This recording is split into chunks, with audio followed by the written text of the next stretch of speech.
Assalamualaikum warahmatullahi wabarakatuh. Jumpa dengan saya, Dr. Irania Ayunani. Saya adalah seorang dokter umum, seorang istri, seorang ibu, dan sedang menghafalkan Al-Quran. Pada channel ini, saya akan sharing tentang kesehatan, tips-tips menghafalkan Al-Quran berdasarkan pengalaman saya, dan sharing beberapa hal tentang hobi saya. Pada video pertama ini, saya akan sharing tentang kesehatan. Topik yang akan saya angkat adalah yang ada di sekitar kita, yaitu mengapa kadang panas pada anak susah turun. Demam atau panas pada anak adalah kondisi yang sering terjadi. Pada kondisi demam, anak akan merasa tidak nyaman, sering rewel, dan seringkali nafsu makannya menurun. Hal ini tentu akan membuat orang tua semakin khawatir. Memberikan obat penurun panas dapat sangat membantu karena membuat anak menjadi nyaman, tidak rewel, dan nafsu makannya berangsur membaik. Tapi kadang panas anak masih naik turun atau susah turun. Mengapa hal ini terjadi? Nah, sebenarnya ada beberapa hal yang perlu diperhatikan juga untuk membantu menurunkan demam pada anak. Apa saja hal itu? Yang pertama, amati apakah anak sudah cukup minum. Apakah kebutuhan cairan anak sudah terpenuhi? Karena anak yang cukup minum ini dapat membantu menurunkan suhu tubuh secara lebih signifikan. Lalu, bagaimana cara kita mengetahui berapa kebutuhan cairan anak kita? Nah, untuk menghitung kebutuhan cairan pada anak, ini berdasarkan berat badan. Dibagi menjadi 3 kategori. Yang pertama, yang berat badannya kurang dari atau sama dengan 10 kg, kemudian yang berat badannya 11-20 kg, dan yang berat badannya 21 hingga 30 kg. Untuk yang berat badannya kurang dari atau sama dengan 10 kg, maka cara menghitung kebutuhan cairannya adalah berat badan dikali 100 cc. Kita ambil contoh berat badan anak 8 kg. Maka kebutuhan cairannya adalah 8 dikali 100 cc, yaitu 800 cc per hari. Kemudian untuk yang berat badannya 11-20 kg, maka kebutuhan cairannya adalah 1000 cc ditambah berat badan dikurangi 10 dikali 50 cc. Kita ambil contoh, berat badan anak adalah 15 kg. Maka kebutuhan cairannya adalah 1000 cc ditambah 15 dikurangi 10 yaitu 5 dikalikan 50 cc yaitu 250 cc. Maka kebutuhan cairan untuk anak dengan berat badan 15 kg adalah 1000 ditambah 250 yaitu 1250 cc per hari. Nah, untuk yang berat badannya 21 hingga 30 kg, maka kebutuhan cairannya adalah 1500 cc ditambah BB dikurangi 20 dikali 20 cc. Kita ambil contoh berat badan anak 25 kg. Sehingga kebutuhan cairannya adalah 1500 cc ditambah 25 dikurangi 20 yaitu 5 kg dikalikan 20 cc yaitu 100 cc. Maka kebutuhan cairan anak dengan berat badan 25 kg adalah 1500 cc ditambah 100 cc yaitu 1600 cc per hari. Nah, kebutuhan cairan ini dapat dipenuhi dari makan dan minum seperti air putih, susu, jus, sup, dan lain sebagainya. Nah, ketika ada peningkatan suhu tubuh 1 derajat Celcius, kebutuhan cairan akan bertambah 10%. Pada anak, suhu normal berkisar di antara 36 hingga 37 derajat Celcius. Nah, coba kita hitung.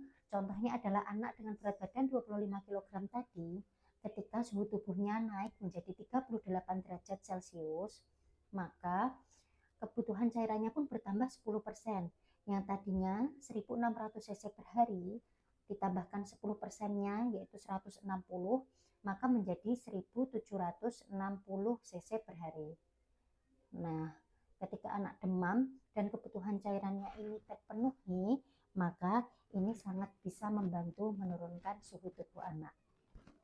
Kemudian, apalagi yang perlu diperhatikan? Yang kedua adalah amati apakah anak sudah cukup istirahat, karena anak yang terlalu aktif ketika demam ini malah bisa meningkatkan suhu tubuhnya.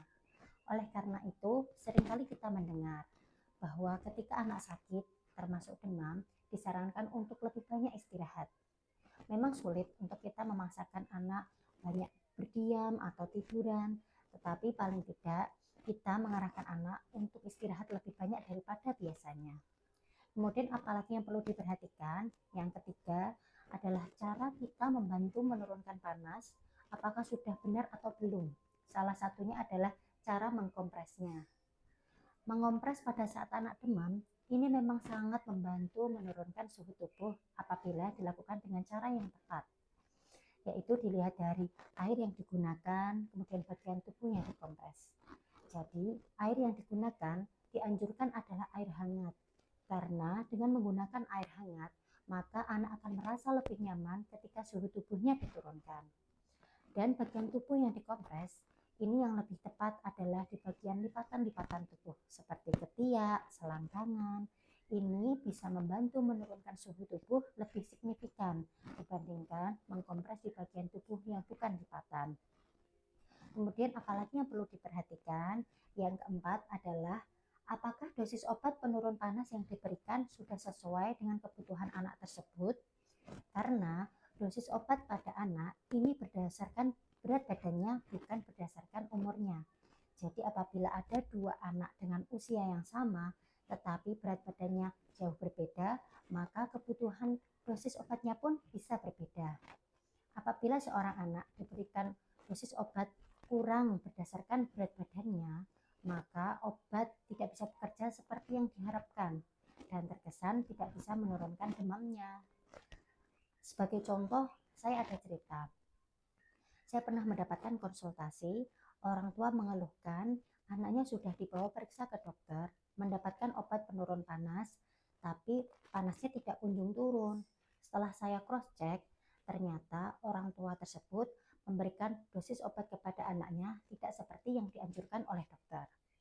Pada obat tersebut dituliskan bahwa diminum 2x2, yang artinya diminum 2 kali sehari, setiap kali minum diminumkan 2 sendok takar. Tetapi orang tua tersebut memberikan 2 kali 1 sendok takar. Sekali minum hanya diberikan 1 sendok takar. Tentu ini jauh dari dosis yang dibutuhkan anak tersebut dan sehingga tidak bisa menurunkan panasnya. Menurut orang tua, 2 sendok takar untuk sekali minum ini tidak lazim. Dia berpikir apakah ini salah tulis dan lain sebagainya. Padahal ketika berat badan anak besar, bisa saja dosis yang dibutuhkan pada 1 kali minum sebanyak 2 sendok takar. Nah, ini yang perlu diperhatikan lagi. Itu tadi yang perlu diperhatikan ketika anak demam.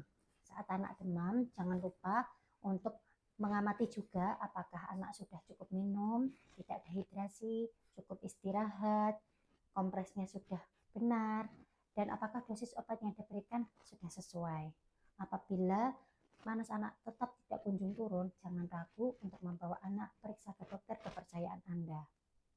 Sekian video kali ini. Like, comment, subscribe, dan share video ini apabila menurut Anda bermanfaat. Terima kasih, sampai jumpa di video selanjutnya. Wassalamualaikum warahmatullahi wabarakatuh.